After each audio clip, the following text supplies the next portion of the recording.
Well, Suzie, we were both participants or presenters at the Defiantly Joyful retreat, and your story was so devastating, but yet so powerful and inspiring all the same. And so we're really grateful to have you on to share with us and to talk with us. So thank you for being here. Well, thank you so much for inviting me to join you. It's always a pleasure to talk about the work that we're doing because we want to make sure that more and more families are aware of what we offer. Yeah. So recently you just had, I saw the 10-year kind of anniversary of Ryan's death.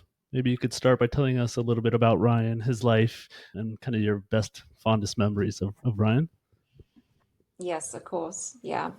So Ryan was our oldest child. We had two boys, and we knew right from the time he was really a toddler that he was a little bit different than a lot of other kids. And back in those days, there wasn't really any healthy way of diagnosing what was going on.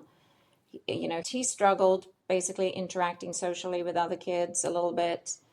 But the one thing he did have was he incredible curiosity, and he read books even though before he was able to read. My fondest memory is that we had given him a one of these visual encyclopedias of the history of the world, so it's all done in pictures. And he just became obsessed with this book, and it was really literally covering several thousands of years of history, and that was all he was interested in, and he pretty much memorized it. Wow. So by the time he got into school and started doing, as they do in elementary school, history kind of lessons, he was way off the charts in terms of his knowledge. And he loved going to historical sites and telling everybody all the stories behind each site because he knew them off by heart. And we just became very much aware that he had this really deep intellect, but he was still struggling socially. And it wasn't until he was probably in his late elementary school years that he was diagnosed as probably being Asperger's. And we didn't know much about Asperger's, so we went on this deep dive into figuring out how we could best help him. He was recommended to go into therapy right away, just so that they could work with him. So he was in therapy, I would say maybe 3-4 years, well into his middle school years. But throughout that time, what really developed for him in his school experience was that he was getting bullied a lot, just because he was different. And that really affected his self-esteem. So he was struggling making friends, and when he was trying to be with other kids, there was just a lot of impacts to his sense of value and self-esteem. And, you know, as kids develop, they obviously mature and they become better capable of coping with social situations. I think once he got into high school, he really discovered a much bigger population of other kids who were also different, not necessarily like him, but just the fact that they were the outliers, the isolates, right? The kids that just don't fit with the popular crowds. And he really attached himself to all of them. And so he had this massive group of kids who they came from all walks of life. It was actually quite interesting because if you had put them all together in the same room, they would probably not have got on together. But he related to them because he just had this way of, he had a whole philosophy about life at this point where he just said, you know, I don't care where people come from.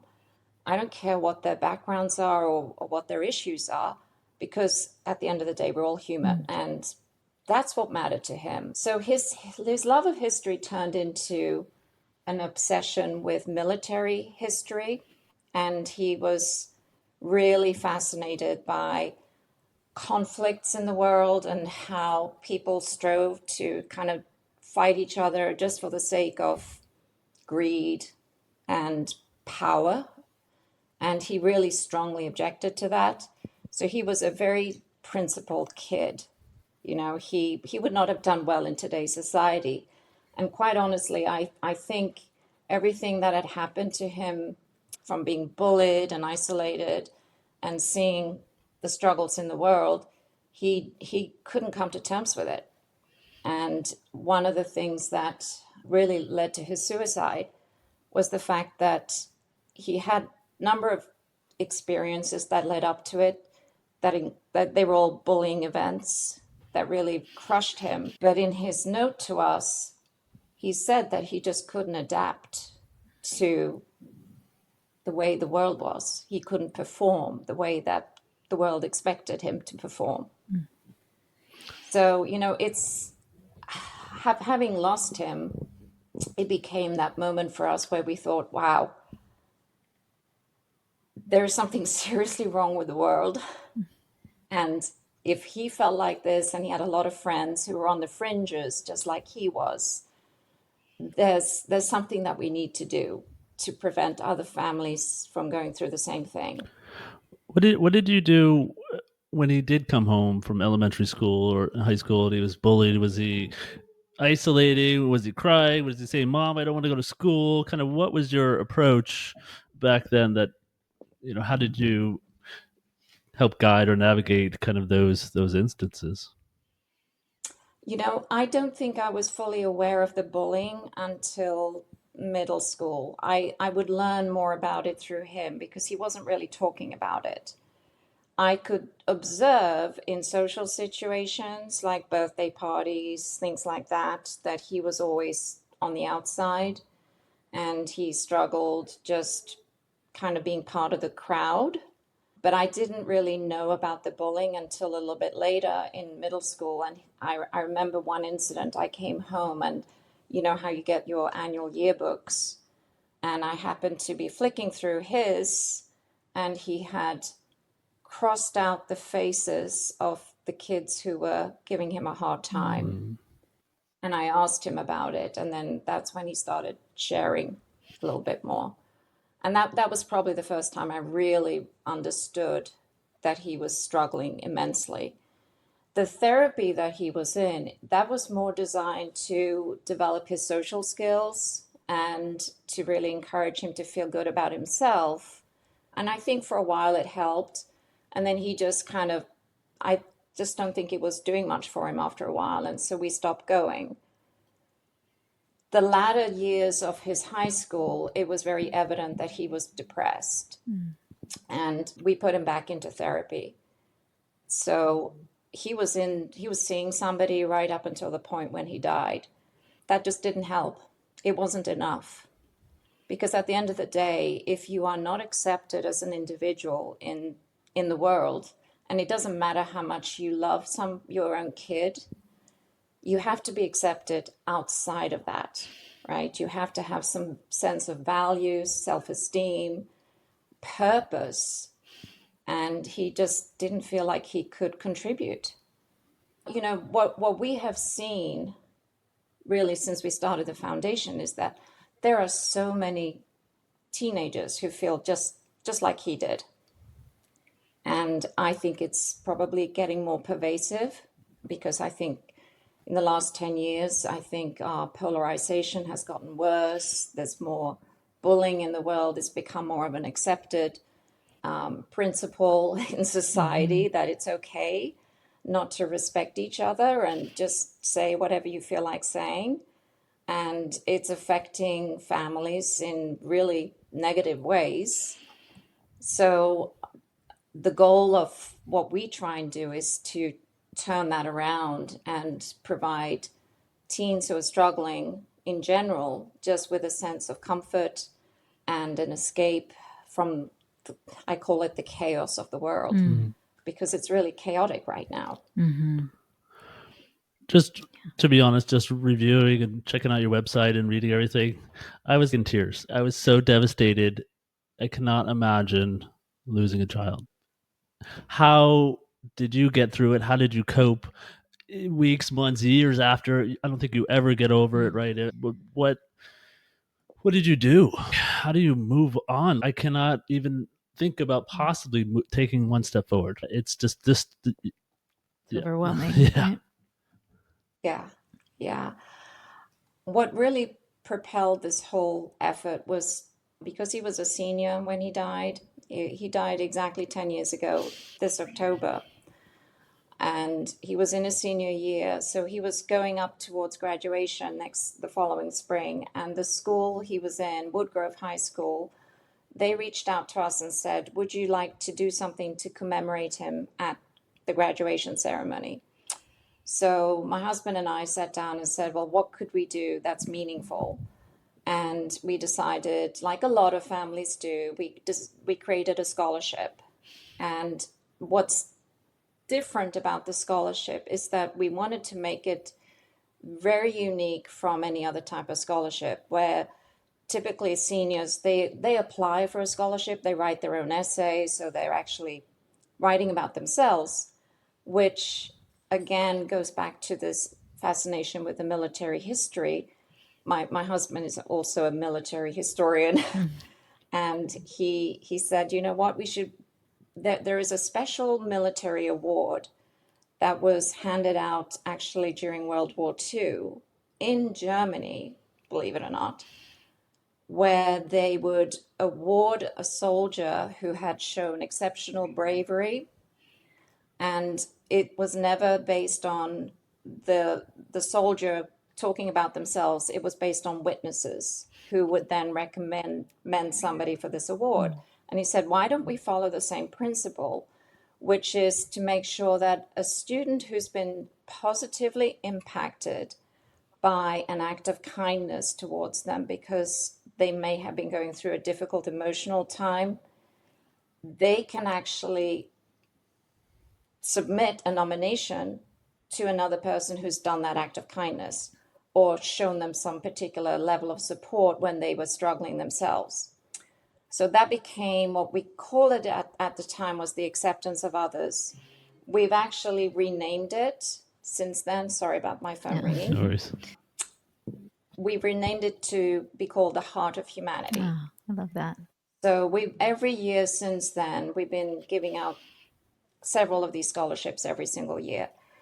But to cut a long story short, when we were reading these nominations in that first year, we were so moved that we just felt, gosh, we can't just give out one award. And so we actually ended up giving out several.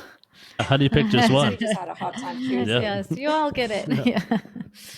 Yeah, but the day that I was on stage calling these names out and I was reading a little excerpt of each of the stories around them, I had made a point of inviting their families to come and be present. And the emotional reaction from the parents in particular, even more so than from the student, was so gratifying that I walked out of that feeling like, oh my gosh, this was amazing. I feel so much better.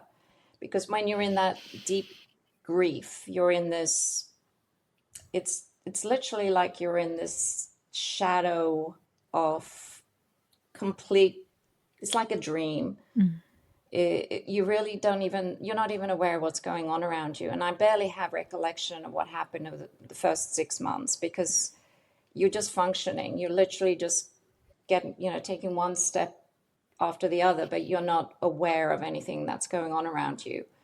And it felt a little bit like that fog suddenly started lifting. And I saw the light. I literally saw, my gosh, there is a way out of this awful feeling. And it became a passion. I just said, I need to do more of this. I need to go out and do something that helps other kids. There was really no plan. It was just, I knew I needed to do something. I was just tremendously inspired. And I went back to the high school, Woodgrove High School, and I talked to the counselor and I talked to the principal and I said, I don't know what this is, but by profession, I'm a marketer. And when I'm marketing, the first thing I have to do is I have to gather data to figure out how I can fix something. I said, I don't know what we're trying to fix other than that there are a lot of kids who are struggling emotionally. Can we put a whole bunch of them in a room and run a focus group? And let's see what comes out of that. And that's pretty much what happened. So we had a room of 20 kids, and I was just asking them a lot of questions. And once they realized that they had a safe place where they could start talking, oh gosh, the pouring of emotions. And the biggest inspiration was I asked them, what would you like to see changed? And the ideas and suggestions, it was truly inspiring. And both the principal sat in the back of the room and the director of counseling, she was in there too. And they just walked away from that session and said, we've got to do this. And that became the beginning of the foundation's real work, because we empowered them to create their own club, and they call themselves We're All Human. And they were really given a platform inside the school to break the stigma around mental health and allow people to talk about it openly. And if it hadn't been for the school support, we would never have been successful, but they were amazing. They pretty much gave them a carte blanche to come up with a whole campaign for the school, which ended up about 6 months later, they did an all school assembly, all led by the students. They had my support and the counselor's support, and we were sort of guiding them, but they pretty much did it all themselves. And they created a video where they were all talking about their own experiences. And they had like little performances, there was music, they really did everything. And then there was a campus-wide walk afterwards. Wow. And we had a lot of media. We didn't expect it, but we had 3 TV stations who showed up that day, because at that time, think back 10 years ago, people didn't talk about this. It was very much swept under the rug.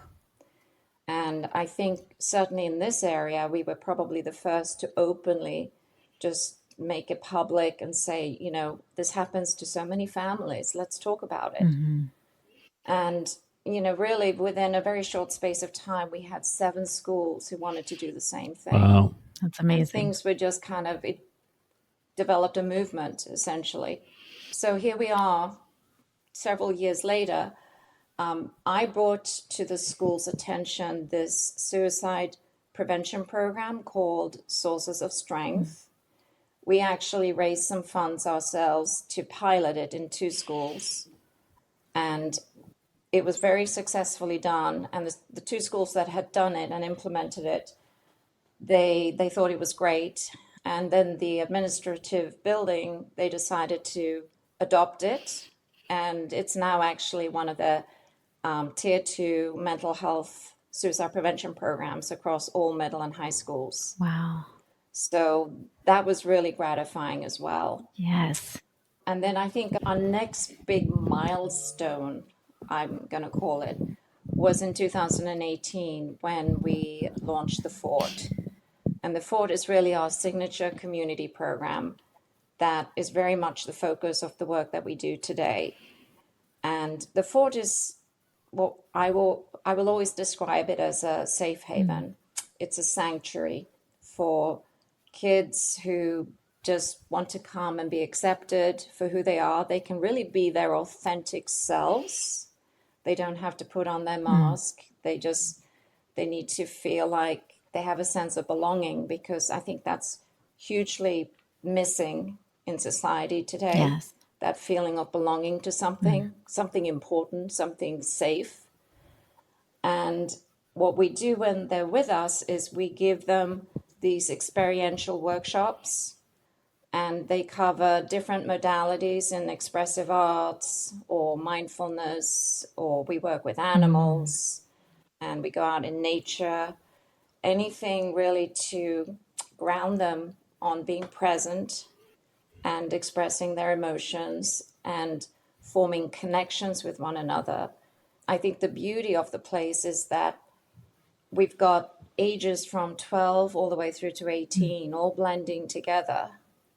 And they're all from different schools, and you'd never put them all together in the same room through any other organization, right? They are just a mix of humanity coming together for the same purpose. it's just a really tremendous way of feeling uplifted. And I honestly, you asked me how do you overcome this level of grief?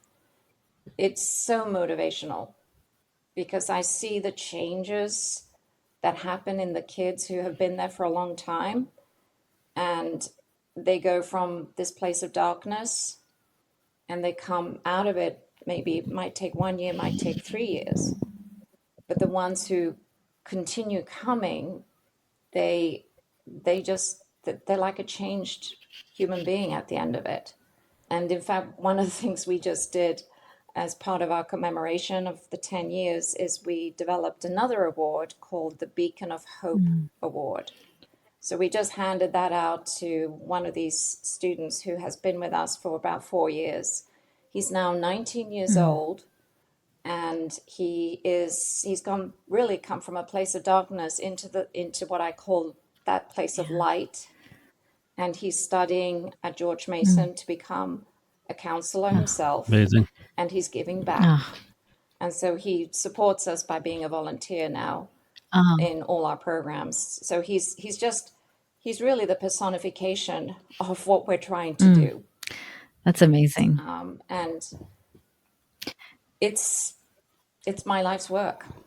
That is amazing. How do individuals get involved in the fort, and how do they get to be a part of that? It just sounds like such a powerful experience. I think all of us should be able to experience it, right? But how do teens get into that? So, well, we actually promote the fort across all the schools. We have a partnership with LCPS, the Loudoun County Public School System, and they allow us to promote our programs through their general, they have a communication channel called Peach Jar. Yeah.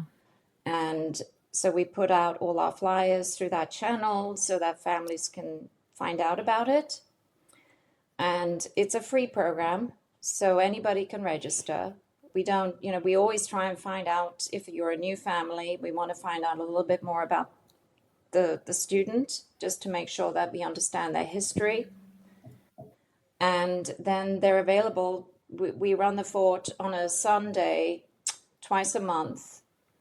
And we have just recently this year started doing our after school fort programs.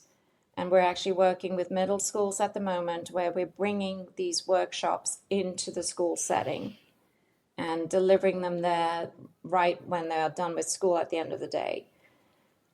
And that's just our way of making sure that we get wider reach, because not everybody has availability on the weekends, or they can't get a ride to come out to where we are. So we're trying to bring it out to serve them where they're already present. As far as the facilitators go, we've also launched a training program, which is designed to give a lot of people who are already specialists in their own domain. So let's say you are an art teacher. You may love art, but you may not have the mental health education behind it.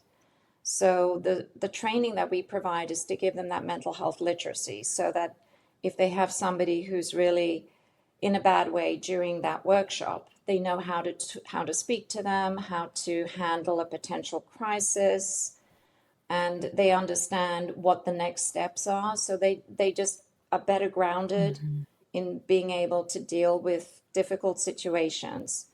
The other thing that we provide them with is coaching on group facilitation practices, because we have developed the FORT program and the curriculum behind it ourselves based on a lot of different practices, and we know after having done it for so many years what works. So we're trying to just coach people to deliver it in the same way. And the biggest thing for us is that sense of acceptance, right? We have to create an environment where teens feel like they trust us as adults and that we are perceived to be equal, not as an authoritative figure, but somebody who's there to mentor and help. And not all people have that mentality, which is why this coaching is so essential. And we've kind of reached the point where we were just kind of taking anybody who had a specialist profession, but we learned very quickly that it didn't necessarily work unless they fit into the culture that we're creating. So that training is really now the grounding for any facilitators to come into our workshops. But we run the training twice a year now, and we welcome anybody to apply because we're always looking for new talent. I want to go back to the foundation in just a minute here, but I'm really just fascinated. How, I know it's part of the grieving process. How did you personally ever, or do you ever, if I only did this, or what if I did that, or what if we tried this? I know that's the bargaining part of the grieving process.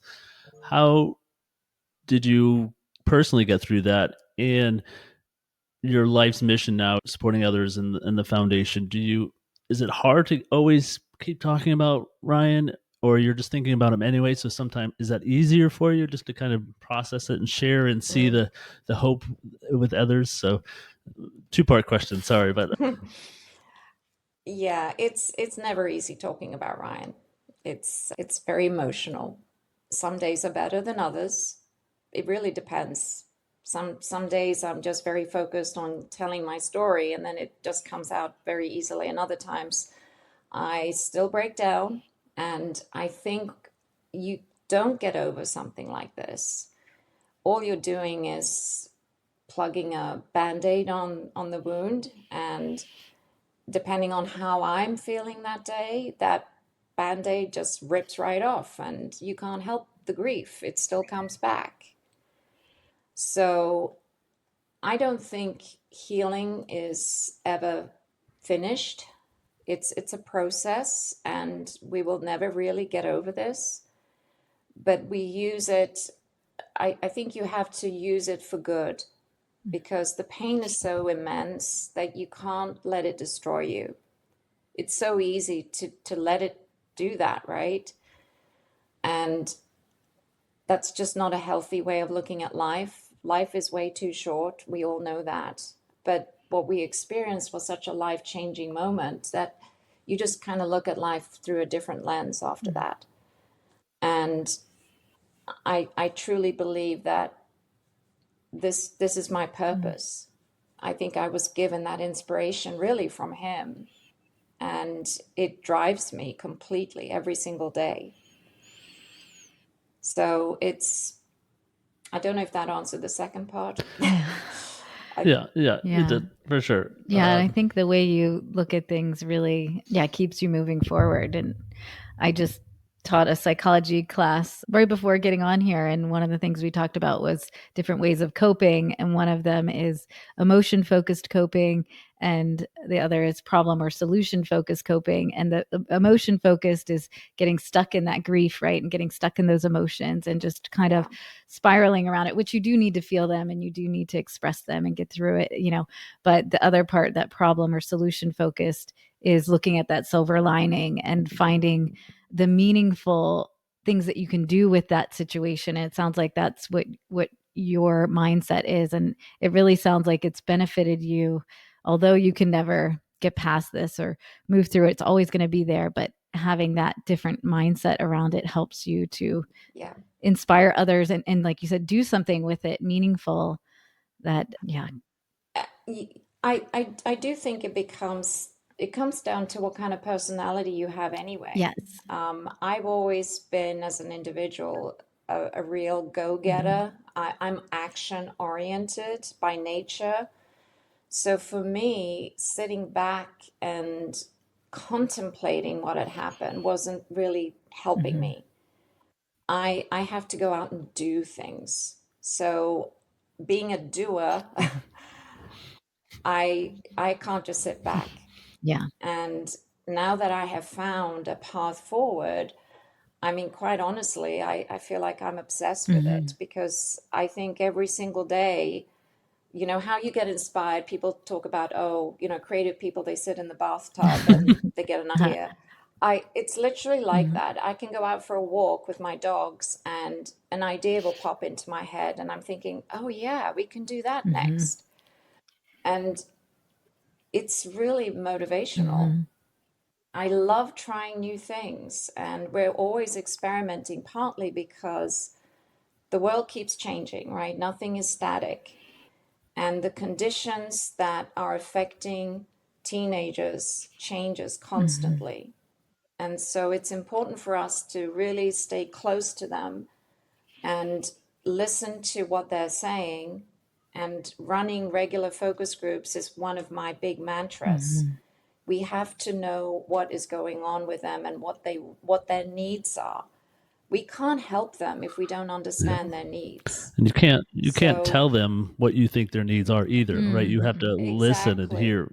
And yeah, Yes. we Uh, uh, and we hear that from them, Mm-hmm. right? When we ask them to describe, why do you come back to the fort?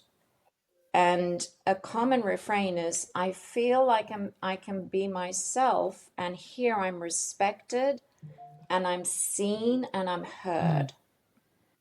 That is such a critical piece to feeling good about yourself and knowing what their challenges are.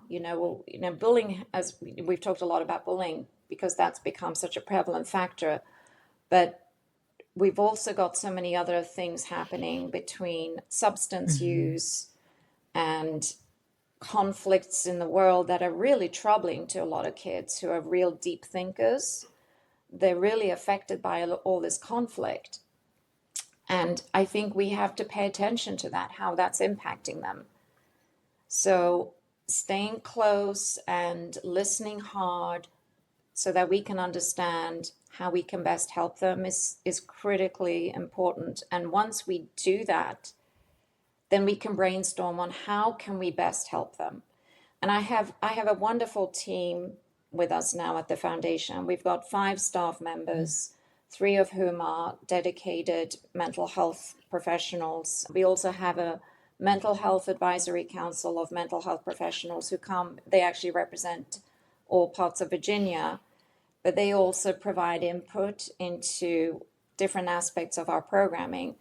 And again, it's important to listen to them on their suggestions for how to solve a particular problem. It's really a collective effort. It's not just me. I'm just sort of the driver behind it, but it's coming from all directions. And I think what we have now is just this incredible belief that we can make a difference. We're seeing the results of that now. And everybody who sees it, they're very motivated to keep going.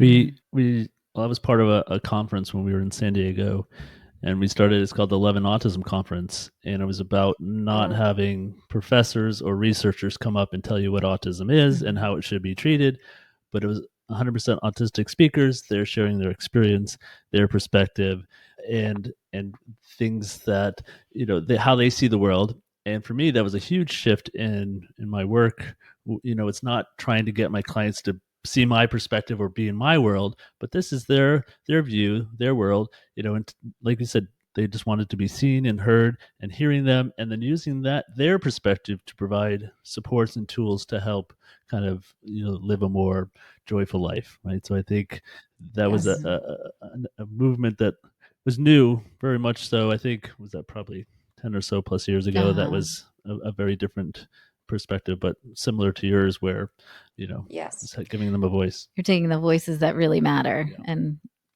making changes based on that Yes. versus just what we think should happen, or just that. I love that. Yeah. Your Yeah. husband's Exactly. part of the board, and you have other children. What tools, or how did they deal with this? Just like somebody suffering or in the similar situation, how do they get through it? Day at a time, similar, or are they? You know, the biggest learning is that everybody grieves differently. Everyone reacts Yeah, differently, right? It goes back to the fact that we're all unique. We're all very different from one another, even though we might be married or even our own children are yeah, different from yeah. us. My husband had a very different reaction to me in that he became very angry, which happens to a lot of people, right? You can go down the path of anger or you can go down the path of, I want to help somebody. And divorce, My sorry, path, just divorce, yeah, go ahead. divorce in this situation is really high, I'd imagine, or substance abuse Yes, and all these yes. situations. So I'd imagine I'd be I'd be probably similar to that Yes, grieving. yeah. He struggled with anger for many, many years, and he was in therapy partly for grief, which didn't help him. And a few years later, he did find somebody who helped with trying to really dissect the root of the anger. And anger is an emotion that is deeply rooted in lots of things, right? It's not just, I think the event of Ryan triggered the anger, but there's more behind that. And I think he had to learn how to address that before he could really address the pain of losing Ryan as well. He's still he still struggles, probably a lot more than I do. But again, it comes back to the nature of who you are as an individual. I love compassion. And that's not to say that he's not compassionate. It's just that he's driven by other things. And the compassion is what drives me now because I can see the impact. I can feel it. It's so visible. It's like you can see it and you can touch it. And therefore I'm just sort of, it's like a, it's like a Yeah. drug almost, right? Because you get such a high from seeing somebody impacted in a positive way. And he does as well, but he has to deal with it in different ways to me. However, he loves, he's a businessman, and so he loves thinking about strategy from a foundation perspective. So he's great with fundraising, all those other aspects of a nonprofit organization that are very badly needed. So he adds value in that sense. Our other son, he was 16 at the time. They were only 18 months apart. So he was basically in a grade 1 year younger than Ryan. I think when you're 16, the one thing that he didn't enjoy throughout the rest of his high school years was that everybody, he had this very close knit group of friends who really protected him. And they would hover around him to make sure, oh, is Jordan okay? And making sure that he was treated a little bit differently than other kids. And he didn't tell us about that experience until many years later when he said, I really did not enjoy that because I felt like they were really honing in on me being different. And right there is the key, right? Teens don't want to be different. They are so desperately searching to fit in with everybody else, and this is the problem about not being able to be your authentic self, because they are forcing themselves to appear in a certain way, dress in a certain way, and because they just want to be accepted like everybody else. They want to be part of the mainstream. They don't like being different. And his experience meant that he was different than anyone else, and he really did not enjoy that. So he kind of struggled a lot with that for a while. But he's a musician.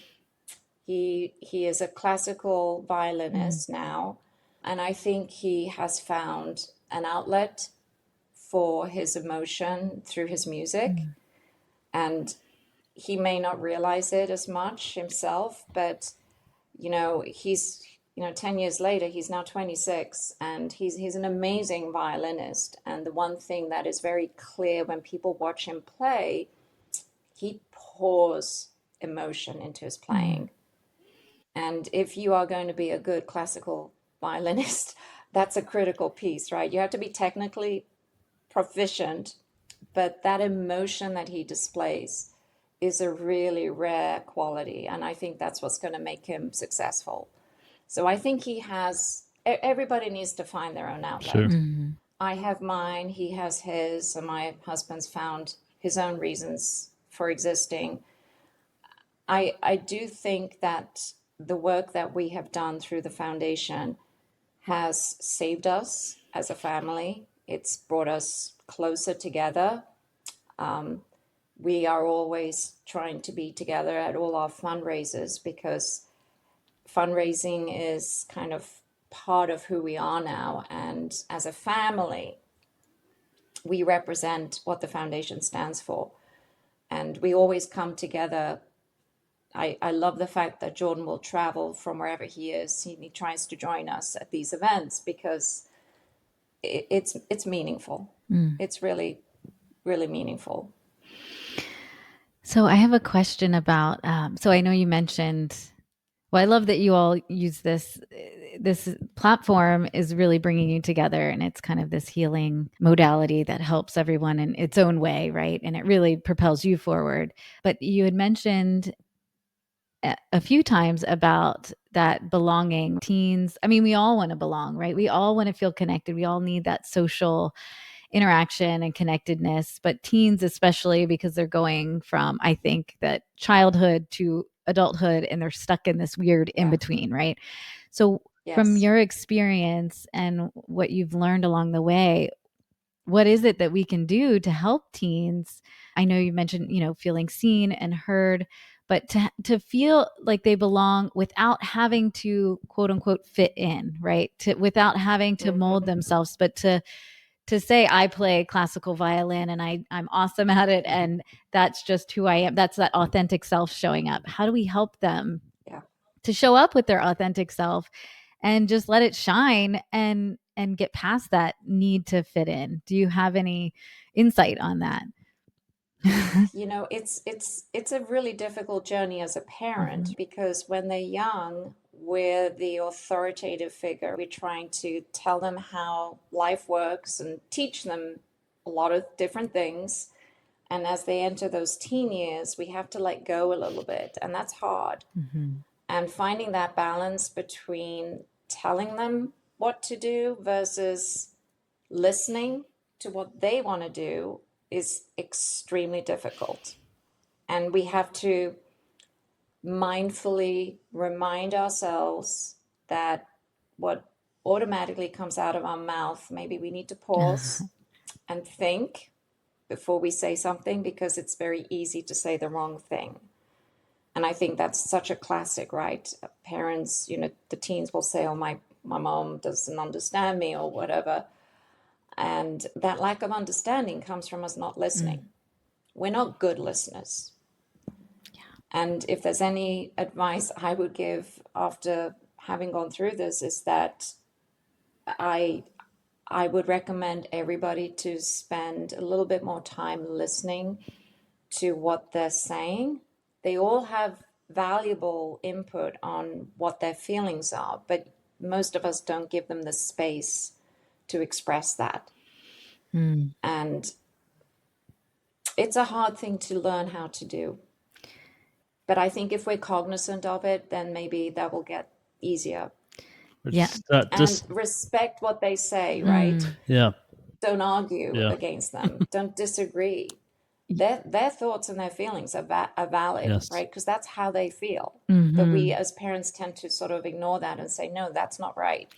Or correct the tone that they're sharing their feelings in. And we have a preteen, I guess. And she's very strong and very opinionated and very, we'll say the opposite of what I say, and not getting into that battle. And, it's a lot easier when I work with clients and just sharing that, you don't have to agree with them. They don't, they don't have to be right, but you can say, I hear you. I understand. A lot of the kids will share something, I hate this place. Okay. Yeah, I hear you. That makes sense. It's, you do a lot of work here. Right. So I'm not agreeing with them, but I'm hearing them. I'm listening to them, and just listening, feel them be heard. Yeah. And you mentioned our clients. Yeah. It's easier when you're grounded and you're kind of in this professional zone and you're working with, you're not stuck with in your the own life children. Cycle, with your own children, you get caught up in the emotional reaction. It's just, it's different, right? The work and the harder. Dogs are working and things are a mess, and and you have a phone call. Right. You get stuck, and it's really about being present in the present moment and mindful, taking a pause. Exactly. Yeah. It's hard. I think, we're all, when you're working and you're running a household and taking care of your family, you've got so many things going on in your life, and time is always precious. So we're always in a hurry. And I think that's part of today's problem is we have too much going on.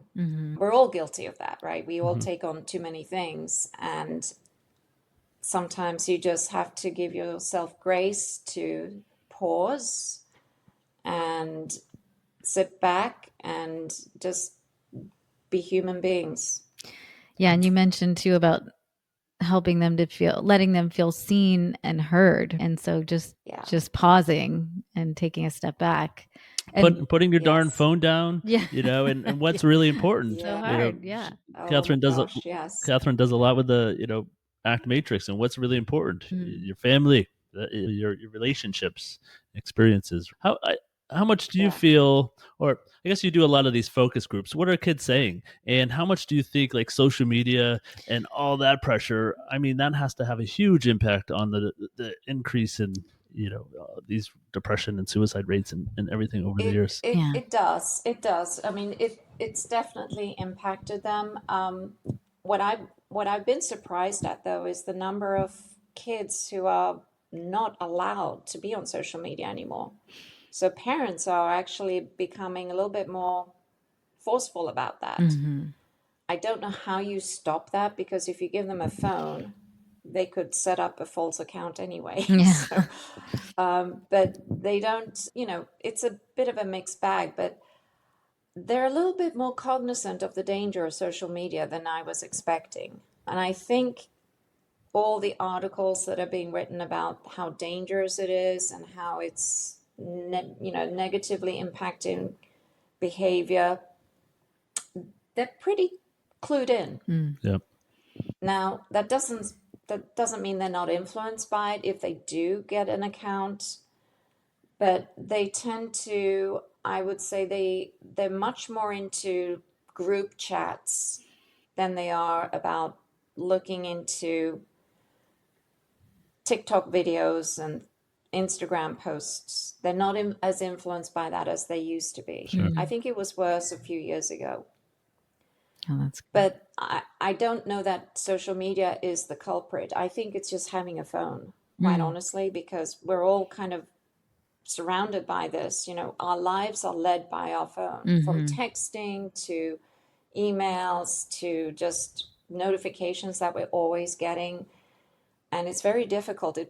I think we're all a little bit obsessed, right? Because I was without my phone by accident for a few hours. I thought I had it in my purse. I'd gone out and I didn't have my phone with me. Panic and I felt mode. totally lost. Oh, yeah. You do. Yeah. You totally panic. Yes. And that was like, wow, this is impacting all of us. So I think technology was designed to help with connectedness, but it's kind of gone too far the other way. Yeah. Yeah, it's easy to And sit on a keyboard and bully people. Yeah. You're not a person, so you say things that you wouldn't say to somebody face to face on a keyboard or on a post or you're in a chat. And so I think that. Yeah, and you go on to your device, whether it's your phone or your computer or your iPad, and you're connected to millions of people if you want to be. But then as soon as you close it down and shut it, then you're still all alone, right? And isolated. And it's not real a deep, true connection or relationship. It doesn't. That's right. It's not.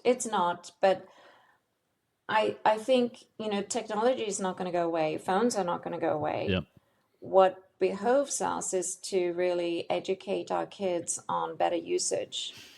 And that does begin with us. We have to model the right behavior so that when we're sitting together at lunch or dinner, we put the phones away, right? And otherwise, everybody's sitting there just sort of scrolling to see what latest messages have popped up. Yeah. Yeah. If some parents out there, I know you said listening is very important, showing up, being present, not judging. Some parents out there, their kids maybe isolating or they're feeling depressed, or what would you suggest they do, or what kind of advice would you give? What I would say to them is take your child seriously. If you see something that is different about their behavior, take it seriously, because there are some parents who ignore it. They don't recognize the signs that something might be going on, and allow them to be heard, which I don't think a lot of parents are doing. I've had conversations with parents, and I'll give you anonymous information here, but some parents will register their child to come to the fort, and they will describe one of the reasons as being anxiety. And they'll say, I don't know what's making them anxious. And we go into the fort cognizant that this particular student has a lot of anxiety. And after a period of time, they open up and talk about that anxiety. And guess where it's coming from? It's coming from the fact that their parents are putting pressure on them to perform and get high grades. And that, I think, is problematic. So parents are not really aware of the pressure that they're putting on their own children. And I think if I could do this all over again, I would not worry about the grades. I would really try and focus on helping them flourish to be whoever they are meant to be. And they may not fit our own expectations because we have our own way of believing life should be led. Let them follow their own path. And that's a difficult thing to do, but it's so important. Yeah. Everybody will be successful in their own way, and that's all that matters. Yeah. So would you say that's the primary issue, is the pressure from the parents that like most of them are sharing, or is there other? I think there is a lot of pressure from parents. Yes, there's an expectation to do well. We all want our kids to do well, right? Yeah. We all want them to go to college and get decent jobs and be self-sufficient. Everybody wants that for their child, but maybe there are other paths that they can take and still achieve the same thing. They don't have to fit the same mold, is really where I'm going. Yeah. And allowing them to take their own path. And I think that speaks to that, supporting them to be authentic and show up as their authentic selves, and not fitting into, as we talk about fitting in at high school or middle school or whatever, but fitting into the mold at home, right, that you want. So really allowing them, like you said, to take their own path and be authentic. What's been the biggest obstacle you faced with? I mean, it seems like you're kind of learning on the go and inspired every day and kind of coming up with new ideas. And how do we do this? And how do we do this? What's been the biggest obstacle, and how have you, I'm sure fundraising is part of that, and money and getting buy-in. How have you overcome those obstacles to 10 years later have this just a bunch of resources and staff and dedication to all of Loudoun County?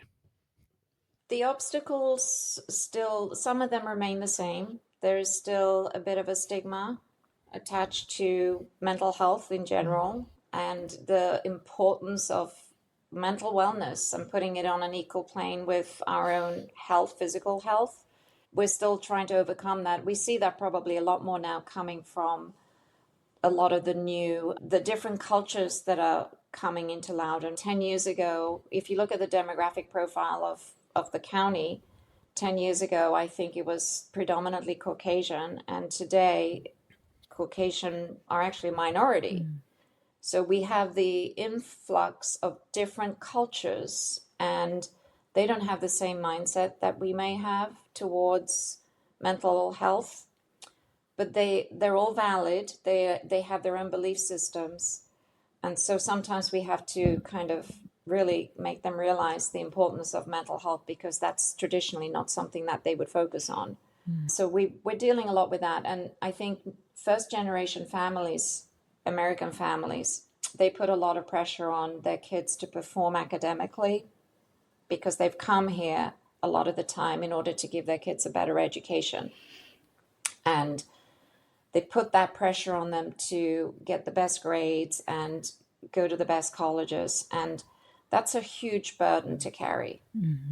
So I think it shifts, over the years, those challenges shift. And again, this comes back to just being very aware of what's happening around you.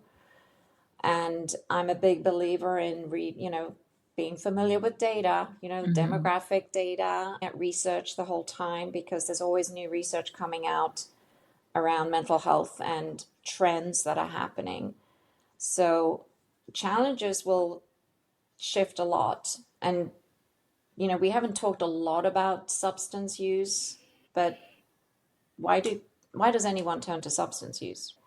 There's such a close correlation to mental health.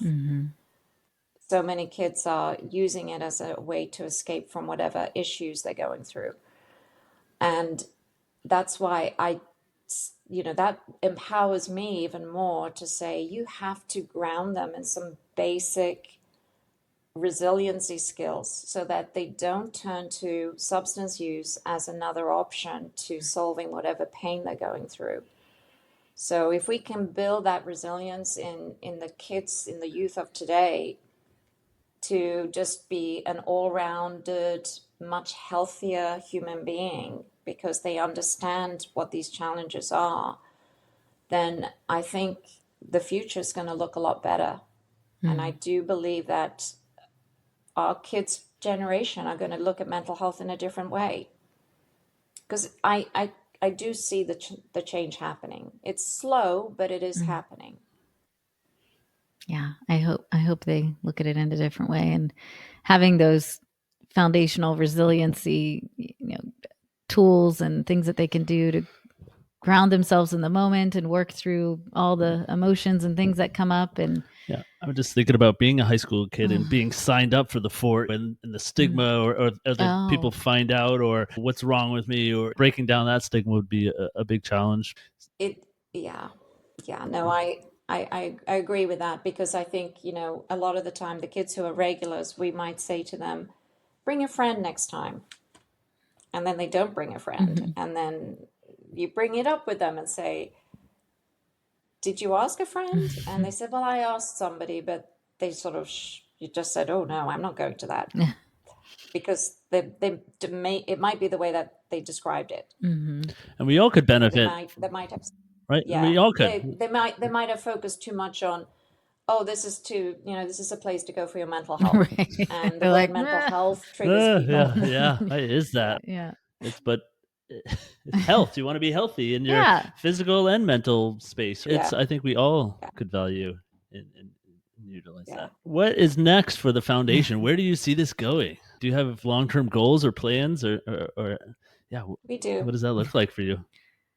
Yeah. So, we don't have our own place right now. We all work from home, and we take the fort into other spaces, which has worked well for us. It's been actually one of our advantages, is that that's one of the reasons we're all over Loudoun, is we go to where the kids are. But we're doing so much programming now, and then with the addition of training as part of our curriculum, we need a central place where we can actually exist and house everything. We can still deliver the programming in lots of places, but we still need a base. So we are going to start working on finding that space in 2025. We don't know what that looks like, but my dream is to create, I'm calling it a center of excellence, because we know what makes the fort work right now. And I think if we can actually provide other communities with the right tools, the right training, and the right experience of how to deliver a fort environment, they can take this and build it themselves in other places. I don't see ourselves going into other counties or other states to do this. What I do see us doing is training others to take the model that we've created and using it in their own community. And that's kind of really where our future is, I think. And that doesn't mean we will stop doing what we're doing here. Loudoun is very much, I love this county. I just think it's beautiful geographically. And I think it's got so much going for it. And yes, it's got its issues and problems like anywhere, right? But comparatively speaking, it's a great place to live. And I would like to see us providing that center for mental wellness, which is not grounded in necessarily being a mental health therapist, but I can see us providing a space for professionals to use where they can learn about experiential programs and experiencing and maybe even bringing their clients to it. Because I think what we deliver is such a unique experience, and there are so many benefits. So yeah, I'm actually very excited because I think we have got the tools now that we need to make this happen. And we have the right people around us, the right staff, we have the leadership. We're poised in a place right now where we feel like we can really launch. So yes, it's all about delivering this place. That's exciting. And I'm calling it We're Building the Fort. The fort. I love it. So Love yeah. it. And I think also continuing to train just all educators and parents on how they could interact with less authority and less discipline and more showing up. And a lot of the therapies we focus on is that kind of, it doesn't matter what you're doing. You could be teaching art or PE, but you can still show up with love and trust and Absolutely. kind of caring. In more of a guiding, coaching role versus telling and Yes. This has been amazing. Tell us, where can people volunteer, donate, find more information? I'm sure you're going to have a lot of fundraisers to build this fort, which is going to be epic. We're so excited to follow this. Fort. Yes, and support you. Where can people find you? Just go to ryanbartelfoundation.org for our website, and everything will be housed there. You're going to see a lot of changes probably this time. By this time next year, I'm hoping we will have redone our website. It's time for it to be updated and with some additional tools and bells and whistles added to it. So we have a lot of things in the works right now, but that will be the central place where all our information will be housed. You can donate on that place. You can apply to volunteer. And there's information about our training, and follow us also on our social media channels if you want to find out the latest. Very good. And so sharing my story with you guys, thank you so much for allowing me to do that, because the more we can spread the word, the more people will learn about what we do. Yes. Yeah. Thank you. Thank you for joining us and sharing, and yes, we appreciate it. Yes, Ryan, we love you. Thank you. And give your families a big hug. Thanks for all you do. Thank you so much for having us. Okay. Yes. Thank you.